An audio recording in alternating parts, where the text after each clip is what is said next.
I'd carried her blueprints for 3 years. I'd never once carried her name into a room like this. The glass sweated in my hand. The old brass compass sat heavy in my pocket like it always did. Her family's ballroom smelled of lilies and money, and every head had turned a half-second too long at the man on her arm. Then her sister crossed the floor in a white dress, pointed right at me, and smiled like she already knew the ending. "So you're the man she always talks about." I forgot how to breathe. Cora went very still beside me. Let me back up, because a moment like that doesn't start in a ballroom. It starts years earlier. In the quiet a man builds around himself once he's decided the loud part of his life is behind him. My name is Desmond Carver. I'm 35. I live alone in a narrow brick row house on the east side of Baltimore, and I have long since made peace with the sound of my own footsteps in an empty hall. I was married once. That ended 6 years ago, and there were no children, which people always say like it's a mercy and sometimes is. My mornings hold the same shape every day. Coffee I let go lukewarm because I forget it. A window that faces a maple tree, and a small brass compass I take out, turn twice in my fingers, and set on the table before I leave. My old teacher gave it to me. 2 words are scratched into the hinge: measure twice. I've done that with steel and stone my whole working life. I never once thought to do it with the rest of me. I used to be a structural engineer, the kind whose name went on drawings that held up bridges and piers and the weight of strangers who'd never know I existed. I'm not that anymore. Not on paper. These days I'm the lead craftsman at a small firm called Marlowe Restoration, which means I spend my hours inside old buildings, coaxing them back to life. I sand oak cut before my grandfather was born. I read a 100-year-old beam the way other men read a face. It's humble work by the measure of the world I came from, and I have never once been ashamed of it. My hands come home covered in limestone dust, and I like the honesty of that. Cora Prescott owns Marlowe.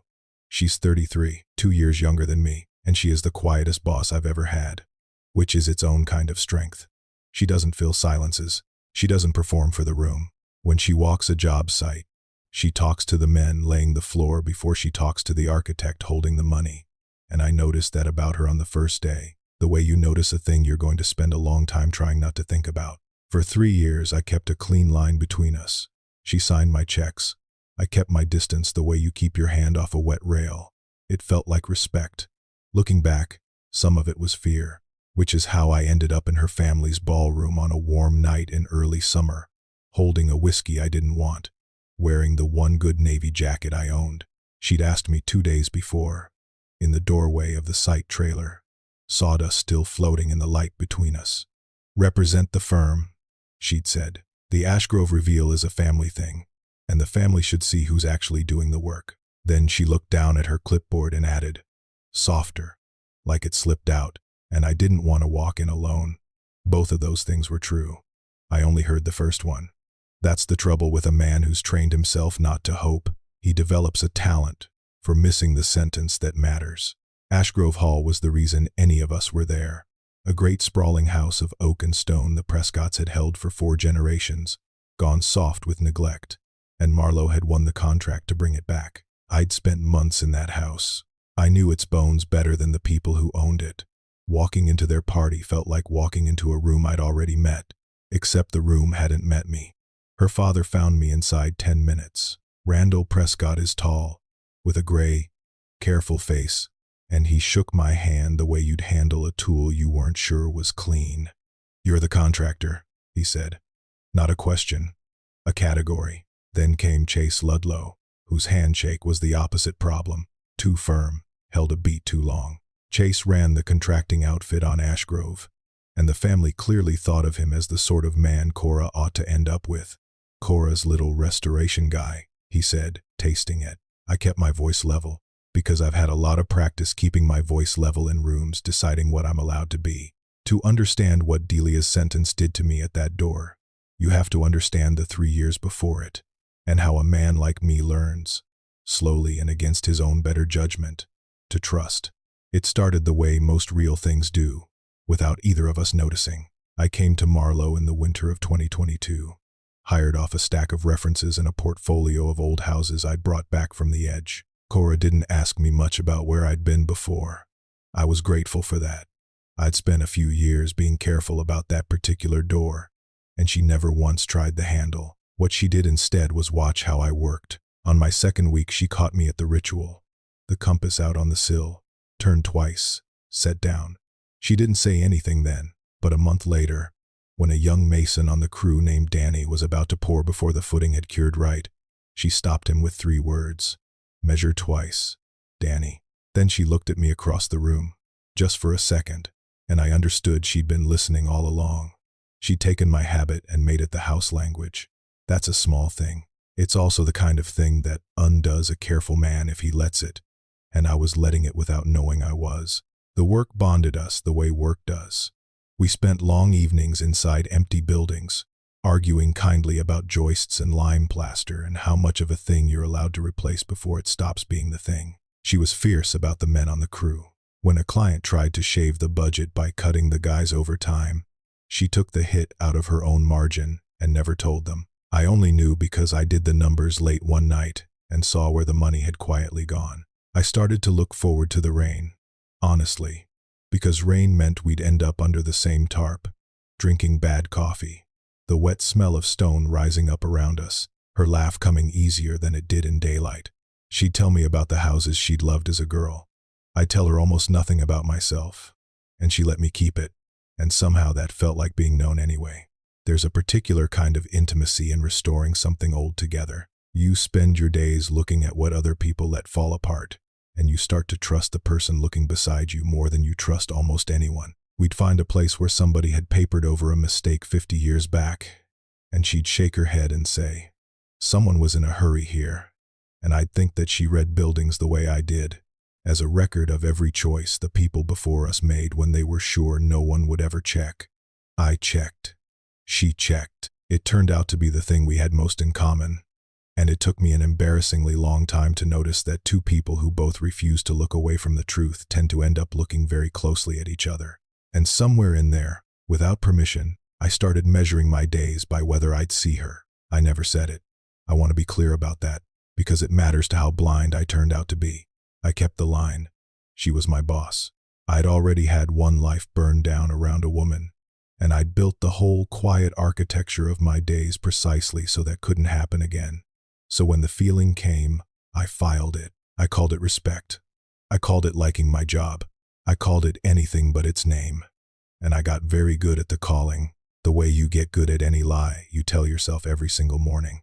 It was her sister who first cracked the story open, though I didn't recognize it as a crack at the time. Delia Prescott is younger, brighter, the kind of person who says the true thing at the party while everyone else is managing the room. She came by the Ashgrove site one afternoon to drop off lunch for Cora, found me on a scaffold instead, and stayed to talk while I worked. She had the Prescott directness without the Prescott chill. "So you're Desmond," she said, hands on her hips, grinning up at me. "Huh, that's a loaded huh," I said. "She described your hands, Desmond." Delia laughed, delighted with herself. "Do you know how long it's been since Cora described anyone? My sister doesn't describe people. She barely describes the weather, and she spent 10 minutes on your hands." I felt the heat climb my neck, and I did the only thing I knew how to do with a sentence like that. I hid inside the work. "Measure twice," I said, tapping the level, because I didn't know what else to hold on to. Delia just looked at me like I was the slowest smart man she'd ever met, which, it turns out, I was. There were signs after that. Once I knew to look, except I refused to know. The way Cora saved the last of the coffee for me. The way she remembered I take the corner seat with my back to the wall. A habit from a harder year I'd never explained to her. She learned how I took my coffee without asking. She started leaving the site radio on the station I liked. Small tributes I filed under coincidence, because the alternative asked a kind of courage I'd long since retired. The evening we worked late in the ballroom of Ashgrove itself, just the 2 of us and a run of work lights on their cords, and I reached to steady a length of molding at the same moment she did. Our hands landed a half-inch apart on the old wood. Neither of us moved for a breath too long. The rain was loud on the roof, and the work lights buzzed, and I could hear her breathing. And I thought, for one dangerous second, that I could simply close the distance. Then she pulled back. "Sorry," she said, and it came out wrong, too fast. "That was 'I'm your boss, Desmond. I shouldn't,'" and she went back to the molding with her jaw set. and I told myself the ache in my chest was relief. It wasn't. But telling myself things had become the main work of my life by then. More than the sanding, more than the stone. The world doesn't only push you toward the truth. Sometimes it shoves you away from it, and it did that too. A friend of the Prescotts came through the site once, an older man with a golf tan, watched me work a while, and said to Cora, not quietly, "Where'd you find him?" Like I was a fixture. Then, lower, the part he thought I couldn't hear. "You want to be careful, sweetheart, how a thing like that looks." Cora's face closed like a door. She told him the firm's hiring was her business, in a voice I'd never heard her use, and he laughed it off. And I kept sanding, and neither of us spoke of it after. But it lived in me, because a man like me, in a world like theirs, learns early that there are rooms where the safest thing I can be is invisible, and that the kindest thing a woman like her could do might be to leave me in the quiet, where nothing could get taken from me again. I'd have decided, she agreed. I was building the case for my own smallness, one careful brick at a time, and calling it wisdom. I had a whole philosophy by then, and every plank of it was cut to keep me from wanting anything I might lose. It was a sturdy, airless little house I'd built inside my own chest, and I'd have lived in it forever if she had let me. So when Delia crossed that ballroom floor and pointed and said, "The man she always talks about," the sentence didn't land as a compliment. It landed as evidence in a trial I didn't know had been running.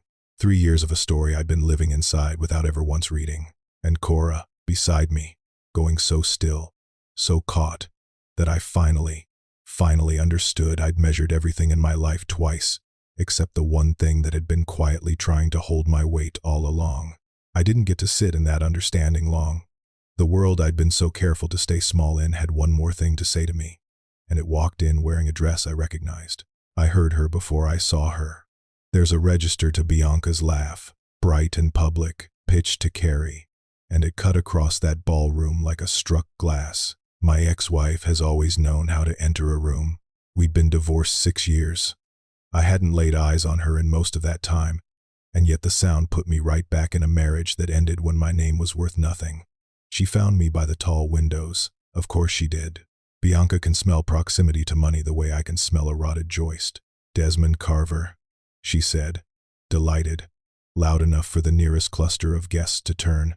"My God, look at you, at a party like this. Who'd have believed it?" She kissed the air by my cheek, and her wine tilted and spilled a thin red thread across the marble, and she didn't notice, and I thought, some things really don't change. I'd learned the shape of it over the next hour, in pieces. She hadn't wandered in by accident. She'd heard, through the loose wiring of people who'd once been our shared friends, that I was close to the Prescotts now, that quiet Desmond had somehow landed near real money, and she'd come to see for herself, and to see what there might be in it for her. What there was, she decided fast, was a story. Because Bianca has always understood that the most efficient way to take something from a man is to tell the truth about him at exactly the wrong angle. She got Randall alone by the bar. I watched it happen from across the room and couldn't hear a word, only the choreography of it, the tilt of her head, the little laugh, Randall's face turning slowly toward me like a searchlight. Then Chase drifted into it, and the three of them stood there assembling me out of Bianca's pieces. And I knew, the way you know a beam is going before it goes, exactly what she was handing them. She was handing them Bayard. 9 years ago, before restoration, before the quiet, I was the lead structural engineer on the Bayard Pier project. Do you want the true version or the useful one? For 9 years, everyone I met got the useful one, because it was the only one that let me keep breathing. The useful version is this. There was an engineer. There was a failure. A whole section of that pier came down in a storm, and the engineer's name was mine. That version is factually correct. A section did come down. My name was on it. Bianca handed Randall and Chase that version wrapped in a bow, and I could see it doing its work on their faces, confirming everything the room had already decided about the contractor, with the limestone under his nails. What she left out, because she never knew the whole of it or never cared to, is that I'd seen it coming. 3 months before that failure, my mentor, Walter Boyd, and I had put our names to a memo. We'd flagged that the general contractor had substituted a cheaper grade of steel to make the schedule, and that under storm load, it would not hold. We signed it, both of us, dated it, sent it up, and the project vice president buried it, because the memo was inconvenient and we were, in the great arithmetic of that job, small. When the pier failed, no one was hurt. Thank God. The section was evacuated in time, but someone had to wear it publicly. Walter was 68, 3 months from a pension, and a license he'd spent 40 years earning. And I was young, and I could carry the weight, so I carried it. I let the story be about me. I never showed anyone that memo. I let the industry decide I was the man who'd failed, because the truth would have ended Walter, and I'd have chosen that 100 times out of 100. Bianca left when the money and the name went. That's the whole of it. I don't tell it bitter anymore. She wanted a certain kind of life. I'd stopped being able to provide it, and she was honest about that in the one way she's ever been honest. And now here she was, 6 years later, using the exact wound she'd walked out on, weaponizing a truth I'd bled to keep, in a room where I'd almost let myself hope. That wasn't even the worst of the night. The worst was Ash Grove itself. For 2 weeks before that party, I'd been sitting on something. Chase's crew had been doing the structural reinforcement on the east wing, and I'd found problems. Substituted fasteners, a load path that didn't close, corners cut in exactly the places corners get cut when a man is protecting a margin and betting no one who understands will ever look. I understood. I'd photographed all of it, quietly, building the file the careful way, the way that couldn't be waved off, because I knew whose word would be believed in that family, and it wasn't mine. I'd measured that load path 3 times before I let myself believe what it was telling me, because I knew what raising it would cost, and I knew the shape of who pays when a man like me turns out to be right about a man like Chase. It was Bayard again, the same shape, a cheaper choice, a hidden danger, and a man in charge who'd rather bury the warning than eat the cost. I made the mistake of raising it that night. I shouldn't have. Not there. But I'd had a whiskey and a sentence from Delia, and a ghost from my marriage all inside 1 hour, and my guard slipped. I told Cora, low, by the windows, that we needed to talk about the East Wing, that Ludlow's reinforcement wasn't sound. Chase, who has ears like a bat for his own name, was suddenly there. Careful, he said, smiling, drink in hand. You're a long way from qualified to be reading my engineering, Desmond. Stick to sanding. Randall came over then, drawn by the friction, Bianca's version still fresh in his ear. He didn't raise his voice. He never has to. I think, he said, looking not quite at me, it might be best if you remembered your place here tonight. You're a guest. Barely that. We take care of our own. And I understood exactly, with a cold that started at the back of my neck and went all the way down, who our own did not include. I understood it the way I'd understood it my whole life. And Cora stood there and heard Bianca's story land on her father, heard Chase's contempt, heard her father's line, and for 1 full second, she said nothing. 1 second. She was blindsided. I know that now. Ambushed by a version of me she'd never been given. But in that second of her silence, the old floor opened under me, the one that's always there, the certainty that I am one loud accusation away from being alone in a room again. I set my glass down. I told them all, quietly, to have a good night, and I walked out of Ash Grove into the summer dark, and I did not look back, because if I'd looked back and seen her still silent, I don't think I'd have survived it. She caught me at my truck, ran the whole length of that gravel drive in her heels and caught the door before I could close it, breathing hard, and the words came out of her in a rush I'd never heard from that careful woman. 1 second, she said. You gave me 1 second and you decided the whole story. That's not fair, Desmond. You didn't even let me be surprised. Your father told me to remember my place, I said. I'm just doing what he asked. My father is wrong about almost everything, and I've spent my whole life learning that. Her jaw was set, but her eyes weren't. Now tell me about Bayard. Not her version, yours. I've watched you measure a threshold twice for 3 years. You don't get to hand me somebody else's cheap version of you and drive off. Tell me the truth. So I did. Standing in the gravel with the crickets going and the house lights small behind her, I told her the whole of it. The memo, the steal, Walter, 68, 3 months from the pension, the choice I made to let the story be about me so it wouldn't be about him. I'd never said it aloud to another living person. It came out rough and plain, and when I reached the end, I said the thing I'd never let myself say. I didn't fail, Bayard, I said. I chose who to protect, and knowing everything I know now, I'd choose him again. Then, quieter, because she was close and the night was soft and I was tired of being small, I just never thought I got to choose for me. She was quiet a moment. Then she reached out and took my hand, both of hers around it, warm in the cooling dark. Desmond, she said, I've been choosing you out loud for 3 years, in every room, to my sister, to my crew, to a father who didn't deserve to hear your name. Her voice cracked, just once. You were the only person in the world who couldn't hear it. And it landed. Delia's sentence at the door. The coffee, the corner seat, the memory of my hands.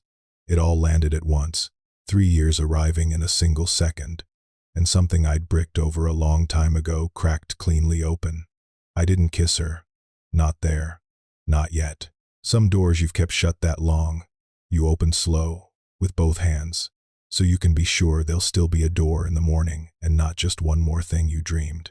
But feelings weren't going to clear my name with a man like Randall Prescott, and they weren't going to keep the East Wing of Ashgrove from failing, and Cora is not a woman who mistakes a good moment for a finished job. So the next morning we went back in. 2 things saved it, and neither was luck. The first was the file I'd been building on Chase's work. In daylight, with Cora beside me and her father cornered into listening, I laid it out on the long table in the Ashgrove library.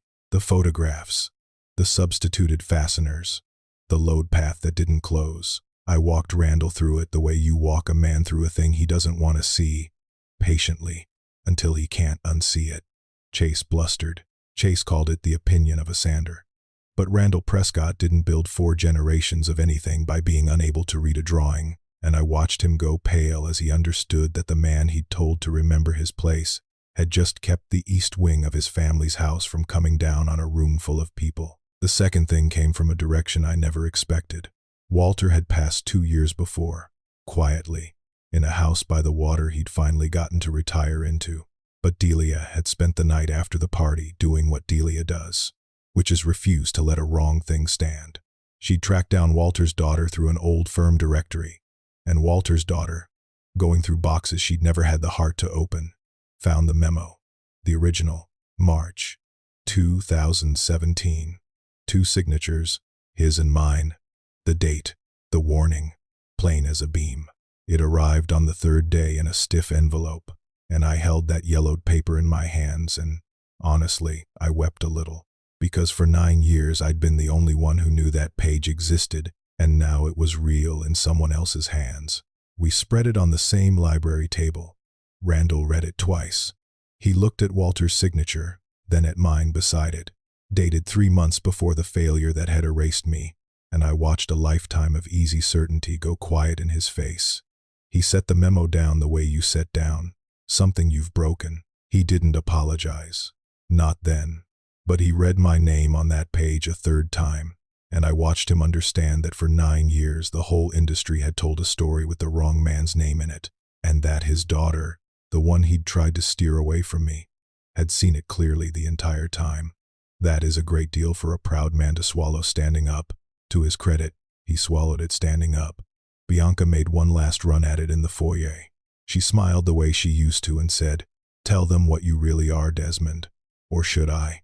And for the first time in my life, with the memo in my hand and Cora at my shoulder, I said, "Go ahead. Tell them all of it. I finally have." A story only works in the dark, and there was no dark left in that room. She left the way weather leaves, loudly, and then gone. The truth is, love that arrives late, arrives slow. There was no lightning after that, no sweeping off of feet, and I'm glad, because I've had the loud kind, and it burned the house down. What we had instead was Tuesday. We took it carefully, on purpose, because she was still my boss, and we were both grown people who'd learned the hard way that the shape of a thing matters. So we did it plainly. She stepped back from directly managing me, brought a project lead in between, and we told the crew ourselves before anyone could whisper it, standing together in the Ash Grove ballroom on a gray morning with the work lights humming. Danny the mason grinned and said it was about time. And that was the whole scandal. And I laughed harder than the joke deserved because I'd spent so long braced for a fight that never came. That's a thing nobody warns you about. How strange it feels to lower a shield you've carried so long your arm has forgotten any other shape. For a while, I kept waiting for the other thing to happen. The way you do when you've only known love as something that arrives and then takes. I'd catch myself bracing on a good ordinary evening, some part of me still standing in that gravel drive, expecting the door to slam. It never slammed. That was the whole miracle, and it was a slow one. Cora didn't love loudly. She loved the way she did everything, carefully, without performance. In the small maintenance, nobody photographs. She'd top off my cold coffee without a word. She'd catch a thing I got wrong on a drawing and fix it beside me instead of over me. I'd braced my whole adult life for love to cost me something, and here it was, just quietly building, board by board, the way you bring back a house you mean to keep. The months after ran together in the good way. We finished Ash Grove right. I tore out every corner Chase's crew had cut and rebuilt the east wing the way it should have been built the first time. And I did it slow, and I did it clean, and I signed my name to it without a ghost in my chest. Chase's firm didn't survive the inspection that followed. The last I heard, his lawyers were the only ones still returning his calls. And I felt no joy in it, and no sorrow either. Only the flat relief of a bad beam finally pulled out of a good house. Cora would come by in the evenings with 2 coffees, and we'd sit on sawhorses in the half-finished ballroom and not talk much. The wet smell of new plaster around us, the light going gold through 100-year-old glass. The compass lived on the kitchen table in my narrow row house for a while, and then, without either of us making a thing of it, on a table that had somewhere along the way become ours. Ash Grove itself became a kind of clock for us. We'd been strangers when its rooms were dark, and by the time the last of the scaffolding came down, I couldn't remember the version of my life that didn't have her in it. I'd walk those finished halls in the evening and run a hand along the oak I'd sanded, and think about all the hands before mine that had touched that same wood, none of them knowing whose story the house would hold next. It held ours now. She'd stand in the doorway of the ballroom with 2 coffees and watch me work, and I stopped being surprised she was there, which is its own quiet way of saying I'd finally let myself believe it. I'd like to tell you her father came all the way around in a single grand apology, but Randall Prescott isn't built for grand, and I'd have distrusted it if he'd tried. What happened instead was smaller and truer. At the Ash Grove reveal, the real one, 10 months after that first party, the house restored and full of light, I found him standing alone in the east wing, looking up at the beam I'd rebuilt. He stood there a long time. I came and stood beside him, and neither of us said anything, and the silence had weight, the good kind, the kind that's carrying something heavy toward the light. You measured twice, he finally said, still looking at the beam, not at me. It was as close to sorry as that man had in him, and I understood the whole distance he traveled to get even that far. I could have made him say more. I could have made him look at me, but I've spent my life learning what a thing costs a man, and I knew what those 3 words cost him. So I put out my hand. He took it, and that was that. I'd expected to feel triumphant, standing there with the man's grip finally in mine, and I didn't. I felt something better and stranger. I felt ordinary, like a man simply allowed to be in a room, no longer auditioning for the right to occupy his own life. All those years I'd carried Bayard like a stone in my chest, certain that if anyone ever saw it, they'd confirm the worst thing I believed about my place in the world. The people who finally saw it looked at me and saw the opposite. It turns out I'd been the harshest reader of my own drawing. Everyone else had only been waiting on the truth. It wasn't only Randall who changed, or maybe he was the last to. The old friend with the golf tan didn't come around Ash Grove anymore. I gathered Cora had made that clear in a conversation I wasn't in and didn't need to be. Delia became something I hadn't had in a long time.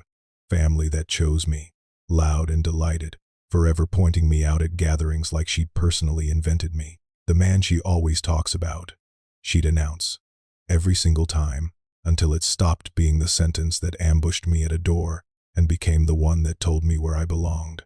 And Cora didn't change, and that was the whole gift of her. She was the same quiet, fierce, honest woman who'd stopped a mason mid-pour with 3 of my own words 3 years before I knew I loved her.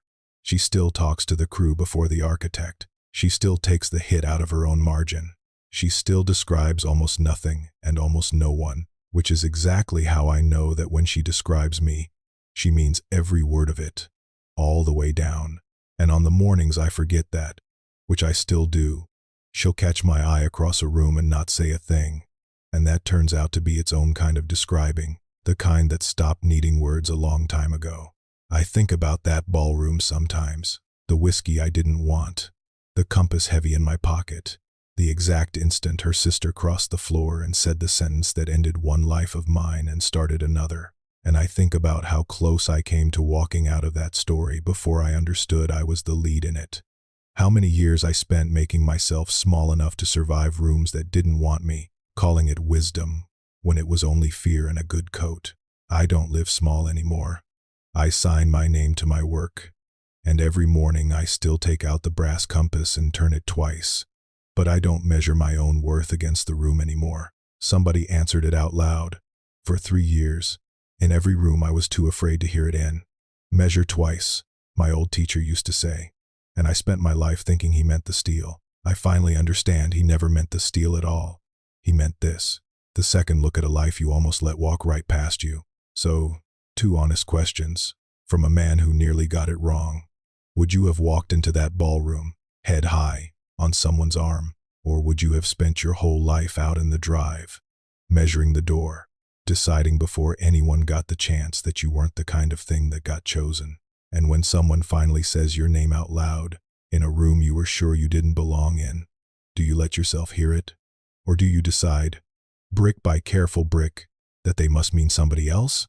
If Desmond's second chance moved you, hit that like button, subscribe so you don't miss the next story, and tell me in the comments, has somebody ever chosen you out loud before you were brave enough to choose yourself? I read every one. I'll see you in the next one.